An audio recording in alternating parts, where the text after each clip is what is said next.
Namaskar, good evening.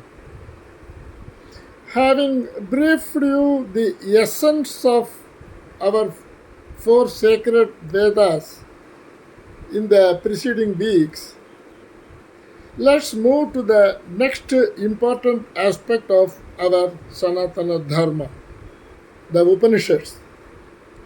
The Upanishads are a collection of ancient Indian philosophical texts that form the core of Vedanta, the end part of the Vedas, which are the foundational scriptures of Hinduism. They are considered the highest spiritual knowledge and delve deeply into the metaphysical and existential questions, exploring the nature of the self, Atman, the universe, Brahman, and the ultimate purpose of life, moksha or liberation. And the Upanishads originated as part of the Vedic literature, which is comprised of the four Vedas, the Rig, Sama, Yajur, and Atharva Vedas. And the Vedas were initially composed as hymns, rituals, and chants for religious ceremonies by the Aryans in ancient India. And these early portions called the Samhitas, that is the hymns, and Brahmanas, the ritualistic explanations, were primarily focused on external rituals and sacrifices.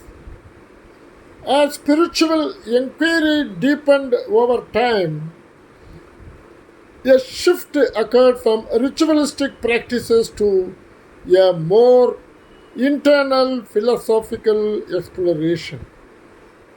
This is where the Upanishads emerged as a culmination of the Aranyakas, that is the meditative text, which themselves were a bridge between the ritualistic focus of the earlier text and the introspective nature of the Upanishads.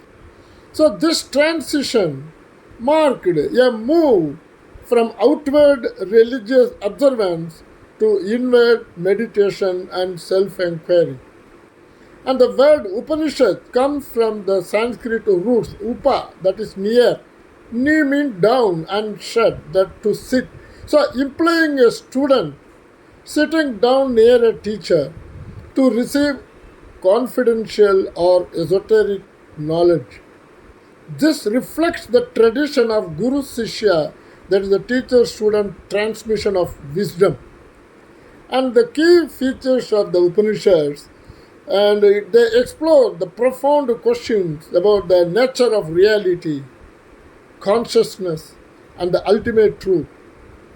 They introduce concepts of Brahman, the universal soul, and Atman, the individual soul, and the idea that the two are one and the same.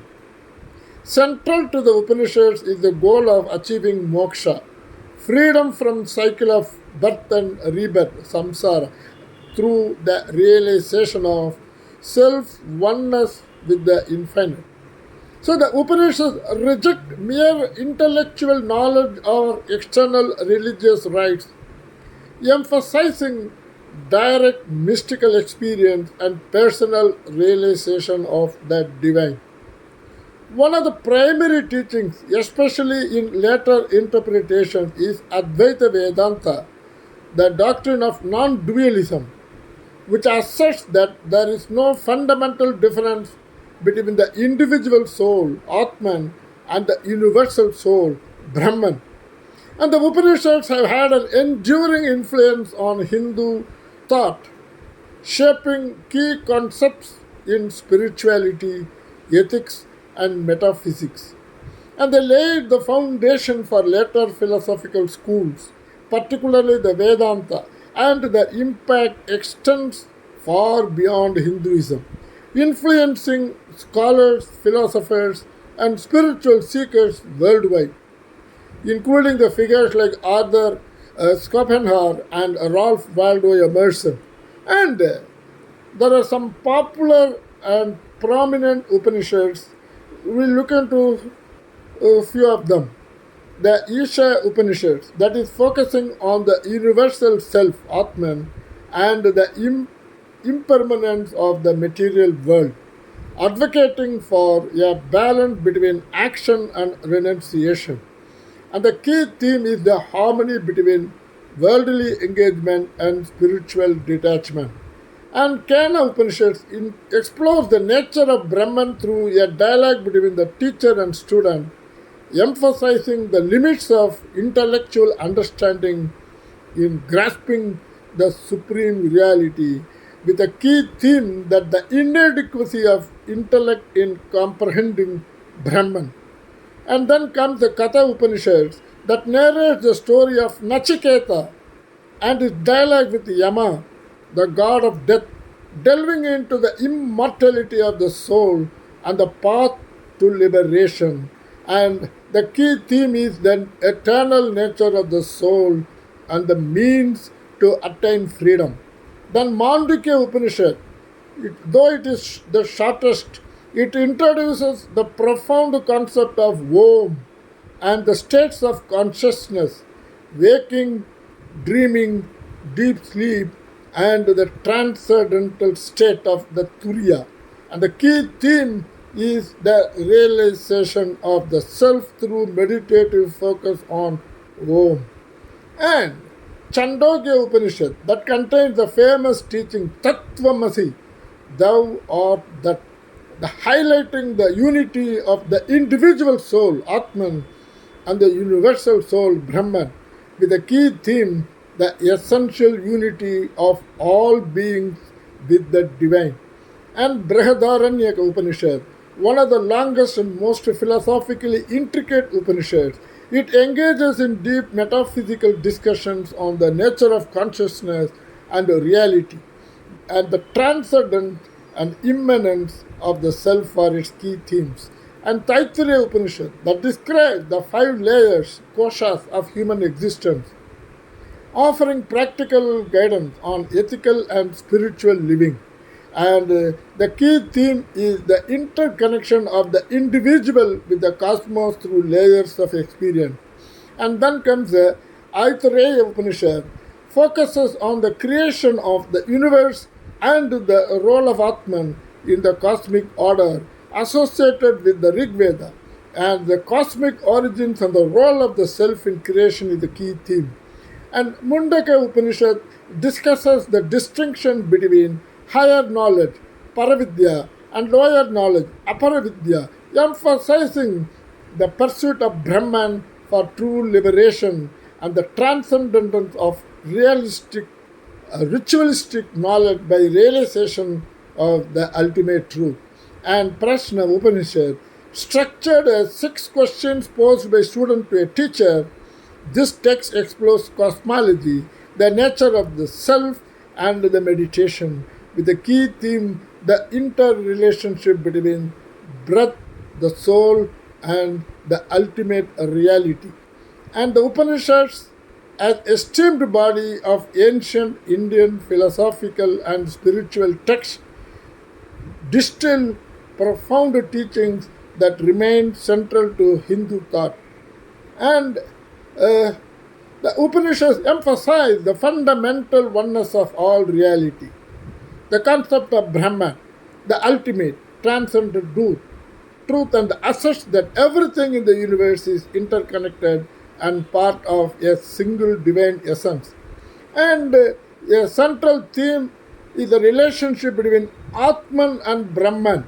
And the Upanishads proclaim that realizing the inherent unity between Atman and Brahman is key to attaining spiritual liberation, moksha.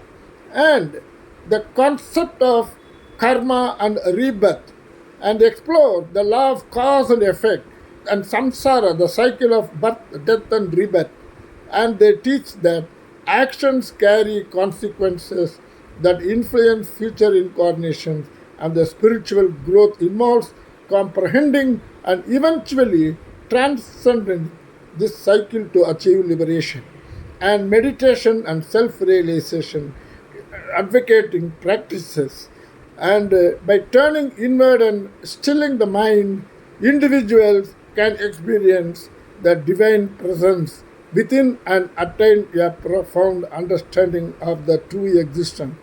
And the teachings emphasize a life of virtue and righteousness, dharma, and the Upanishads encourage selfless action and the cultivation of compassion, non-violence, truthfulness, which are considered essentials for spiritual evolution.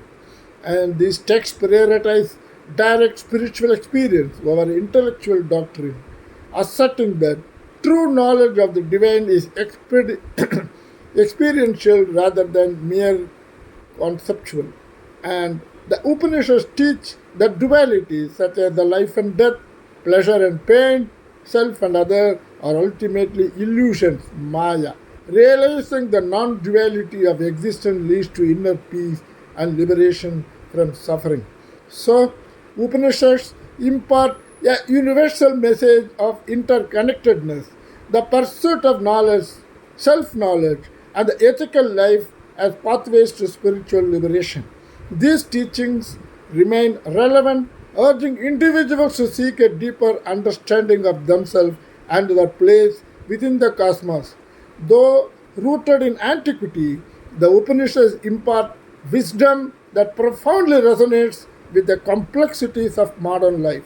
The core message champions self realization, the interconnectedness of all existence, and the pursuit of inner peace over external achievements.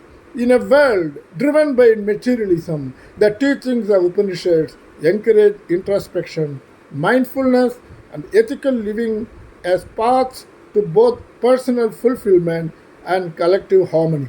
And with this, we had a general idea of what all about these Upanishads. From the next week onwards, we will look into some of the most important of the Upanishads, one after the other, starting with the Isha Upanishad. Wishing everyone all a joyous Diwali. Greetings in advance. Warm regards, Raju Krishan, Hyderabad.